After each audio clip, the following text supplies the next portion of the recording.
Fellow citizens, for 8 years it has been my honor to serve as your president. The first decade of this new century has been a period of consequence, a time set apart. Tonight, with a thankful heart, I have asked for a final opportunity to share some thoughts on the journey that we have traveled together and the future of our nation. 5 days from now, the world will witness the vitality of American democracy. In a tradition dating back to our founding, the presidency will pass to a successor chosen by you, the American people. Standing on the steps of the Capitol will be a man whose history reflects the enduring promise of our land. This is a moment of hope and pride for our whole nation. And I join all Americans in offering best wishes to President-elect Obama, his wife Michelle, and their 2 beautiful girls. Tonight I'm filled with gratitude to Vice President Cheney and members of my administration, to Laura, who brought joy to this house and love to my life, to our wonderful daughters, Barbara and Jenna, to my parents whose examples have provided strength for a lifetime, and above all, I thank the American people for the trust you have given me. I thank you for the prayers that have lifted my spirits, and I thank you for the countless acts of courage, generosity, and grace that I have witnessed these past 8 years. This evening, my thoughts return to the first night I addressed you from this house, September the 11th, 2001. That morning, terrorists took nearly 3,000 lives in the worst attack on America since Pearl Harbor. I remember standing in the rubble of the World Trade Center 3 days later, surrounded by rescuers who had been working around the clock. I remember talking to brave souls who charged through smoke-filled corridors at the Pentagon, and to husbands and wives whose loved ones became heroes aboard Flight 93. I remember Arlene Howard, who gave me her fallen son's police shield as a reminder of all that was lost, and I still carry his badge. As the years passed, most Americans were able to return to life much as it had been before 9/11. But I never did. Every morning, I received a briefing on the threats to our nation. I vowed to do everything in my power to keep us safe. Over the past 7 years, a new Department of Homeland Security has been created. The military, the intelligence community, and the FBI have been transformed. Our nation is equipped with new tools to monitor the terrorist movements, freeze their finances, and break up their plots. And with strong allies at our side, we have taken the fight to the terrorists and those who support them. Afghanistan has gone from a nation where the Taliban harbored al-Qaeda and stoned women in the streets to a young democracy that is fighting terror and encouraging girls to go to school. Iraq has gone from a brutal dictatorship and a sworn enemy of America to an Arab democracy at the heart of the Middle East and a friend of the United States. There's legitimate debate about many of these decisions, but there can be little debate about the results. America has gone more than 7 years without another terrorist attack on our soil.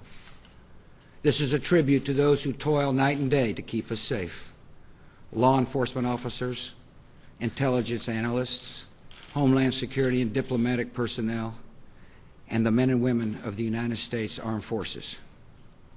Our nation is blessed to have citizens who volunteered to defend us in this time of danger. I have cherished meeting these selfless patriots and their families, and America owes you a debt of gratitude. And to all our men and women in uniform listening tonight, there has been no higher honor than serving as your Commander-in-Chief. The battles waged by our troops are part of a broader struggle between 2 dramatically different systems. Under one, a small band of fanatics demands total obedience to an oppressive ideology, condemns women to subservience, and marks unbelievers for murder. The other system is based on the conviction that freedom is the universal gift of Almighty God, and that liberty and justice light the path to peace. This is the belief that gave birth to our nation. And in the long run, advancing this belief is the only practical way to protect our citizens. When people live in freedom, they do not willingly choose leaders who pursue campaigns of terror. When people have hope in the future, they will not cede their lives to violence and extremism. So around the world, America is promoting human liberty, human rights, and human dignity. We're standing with dissidents and young democracies, providing AIDS medicine to dying patients, to bring dying patients back to life, and sparing mothers and babies from malaria. And this great republic, born alone in liberty, is leading the world toward a new age when freedom belongs to all nations. For 8 years, we've also strived to expand opportunity and hope here at home. Across our country, students are rising to meet higher standards in public schools. A new Medicare prescription drug benefit is bringing peace of mind to seniors and the disabled. Every taxpayer pays lower income taxes. The addicted and suffering are finding new hope through faith-based programs. Vulnerable human life is better protected. Funding for our veterans has nearly doubled. America's air and water and lands are measurably cleaner. And the federal bench includes wise new members like Justice Sam Alito and Chief Justice John Roberts. When challenges to our prosperity emerged, we rose to meet them. Facing the prospect of a financial collapse, we took decisive measures to safeguard our economy. These are very tough times for hard-working families, but the toll would be far worse if we had not acted. All Americans are in this together, and together, with determination and hard work, we will restore our economy to the path of growth. We will show the world once again the resilience of America's free enterprise system. Like all who have held this office before me, I have experienced setbacks. And there are things I would do differently if given the chance. Yet I've always acted with the best interests of our country in mind. I have followed my conscience and done what I thought was right. You may not agree with some of the tough decisions I have made, but I hope you can agree that I was willing to make the tough decisions. The decades ahead will bring more hard choices for our country, and there are some guiding principles that should shape our course. While our nation is safer than it was 7 years ago, the gravest threat to our people remains another terrorist attack. Our enemies are patient and determined to strike again. America did nothing to seek or deserve this conflict, but we have been given solemn responsibilities, and we must meet them. We must resist complacency. We must keep our resolve, and we must never let down our guard. At the same time, we must continue to engage the world with confidence and clear purpose. In the face of threats from abroad, it can be tempting to seek comfort by turning inward. But we must reject isolationism and its companion, protectionism. Retreating behind our borders would only invite danger. In the 21st century, security and prosperity at home depend on the expansion of liberty abroad. If America does not lead the cause of freedom, that cause will not be led. As we address these challenges and others we cannot foresee tonight, America must maintain our moral clarity. I've often spoken to you about good and evil, and this has made some uncomfortable. But good and evil are present in this world, and between the two, there can be no compromise. Murdering the innocent to advance an ideology is wrong every time, everywhere. Freeing people from oppression and despair is eternally right. This nation must continue to speak out for justice and truth. We must always be willing to act in their defense and to advance the cause of peace. President Thomas Jefferson once wrote, "I like the dreams of the future better than the history of the past." As I leave the house he occupied 2 centuries ago, I share that optimism. America is a young country, full of vitality, constantly growing and renewing itself. And even in the toughest times, we lift our eyes to the broad horizon ahead. I have confidence in the promise of America because I know the character of our people. This is a nation that inspires immigrants to risk everything for the dream of freedom. This is a nation where citizens show calm in times of danger and compassion in the face of suffering. We see examples of America's character all around us.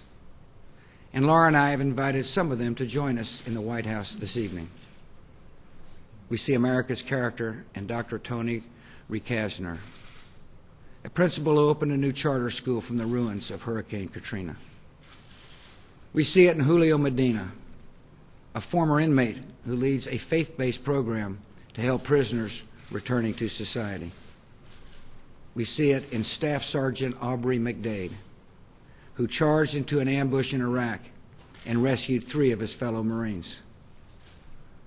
We see America's character in Bill Krissoff, a surgeon from California.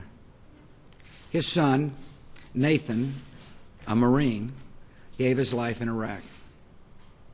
When I met Dr. Krissoff and his family, he delivered some surprising news. He told me he wanted to join the Navy Medical Corps in honor of his son. This good man was 60 years old, 18 years above the age limit. But his petition for a waiver was granted, and for the past year he is trained in battlefield medicine. Lieutenant Commander Krissoff could not be here tonight because he will soon deploy to Iraq, where he will help save America's wounded warriors and uphold the legacy of his fallen son. In citizens like these, we see the best of our country, resilient and hopeful, caring and strong. These virtues give me an unshakable faith in America. We have faced danger and trial, and there's more ahead. But with the courage of our people and confidence in our ideals, this great nation will never tire, never falter, and never fail. It has been the privilege of a lifetime to serve as your president. There have been good days and tough days. But every day I have been inspired by the greatness of our country and uplifted by the goodness of our people. I have been blessed to represent this nation we love, and I will always be honored to carry a title that means more to me than any other: citizen of the United States of America. And so, my fellow Americans, for the final time, good night. May God bless this House and our next president, and may God bless you and our wonderful country. Thank you.